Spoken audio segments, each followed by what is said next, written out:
Hello everyone, it's Nick here from Nick's News and Reviews. I hope you've been well this week, so let's get on with the task in hand. Now I've been thinking how I can make these videos a bit more snappy, because although they're working to a little bit, I think they're going on a bit long for weekly roundups. Normally I've been doing 2 other subjects and then showing you what videos I've been doing, but I think it's probably best going forward that any other subjects I pull out and maybe do as a separate video or video blog, so it's just easier to comment on separate things. So that being said, what videos have we been looking at this week? Well, the first one is on the ZX Spectrum, a game from 1982. As you might have noticed, I glanced down to my notes there, so not a very good memory. It was Flight Simulation by Scion. Now, you might notice that this review has got quite a lot of views compared to my other ones. Well, we'll come to that in another video, but it's been featured on the Huffington Post, and so I got a lot of views. I would have preferred they picked another one, but beggars can't be choosers. So I'm glad they picked any at all, to be honest. Now, in this game, it's a fairly basic game, but what would you expect from 1982? You take charge of an airplane, and you, well, there's 3 tasks you can do: landing, taking off, and navigation. There's a bit of a map. Hasn't got too much detail there, but it's a bit of nostalgia, well worth a look at. But there's up against it 48k representing an airline travelling. You're flying a small aircraft. I think they've done okay, really. I was a little bit harsh on it, but we had a bit of fun. Next up, it's probably 8 years later, we come to the Commodore Amiga. So those good at maths would know that's 1990. A Space Invaders, or a futuristic Space Invaders game called Awesome by Psygnosis. Now this game is quite familiar with all the other Psygnosis games, or Psygnosis, however you pronounce it, is that the production values are extremely high, so fantastic graphics, atmospheric music, but the gameplay is always a little bit too hard. It struggles in that area. But it's a good idea. You control a spaceship on different levels, and they are varied. A bit like asteroids, at some point you have to destroy everything on the screen, then you go to the next bit. There's a stage that's a bit like Space Harrier as well, so have a look at that one, see what you think. It's one of those games that looks a lot better than it actually plays, but well worth having, well, I say well worth looking at. You decide for yourself if it's well worth looking at.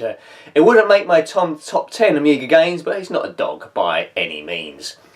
Now, I've delved back into Game Boy Advance games because we was neglecting them a bit. We've been looking at the Sega Arcade Gallery. Now there's 4 games on that, and we've looked at 2 this week, and they're blooming excellent.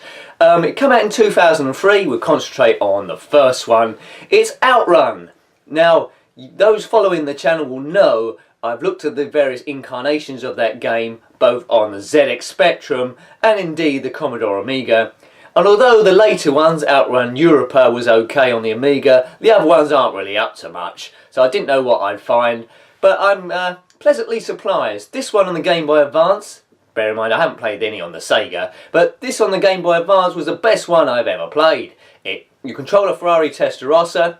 The difficulty is slightly more difficult than the other versions I played, but it's a great game. It moves at speed, there's no pop-up. It is absolutely awesome, so have a look at that one. Game Boy Advance 2003.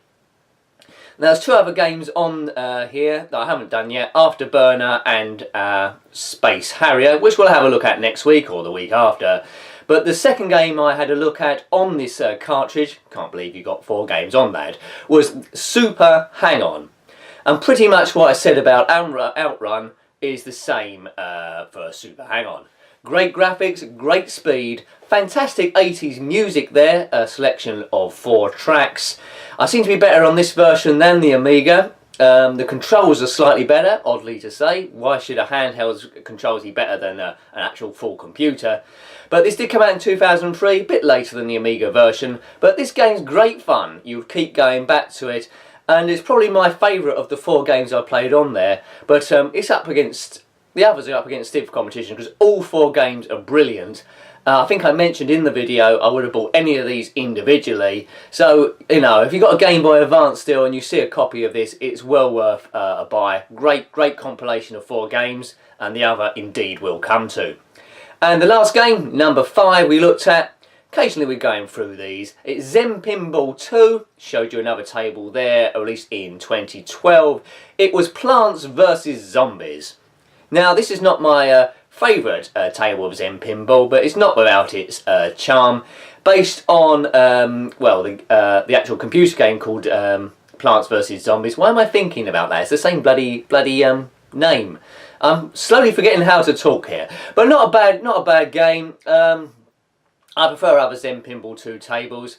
We'll be looking at Pinball Arcade a bit more as well, but my aim is to go for all of them. And if you've ever seen those two, there are many tables. I think I'm about halfway through the Zen Pinball 2 one, so there we go. So I hope you liked having a look at the videos this week. All your comments are always most welcome. Excellent, keeps the channel running, and as I say this probably every week. You don't have to agree with me on everything I say. I like hearing about things I missed out, or your comments and memories about the games. So thanks for watching again. Hope you keep in the same vein. And until next time, good. I love my break. Well, that was weird. And until next time then, goodbye. Goodbye.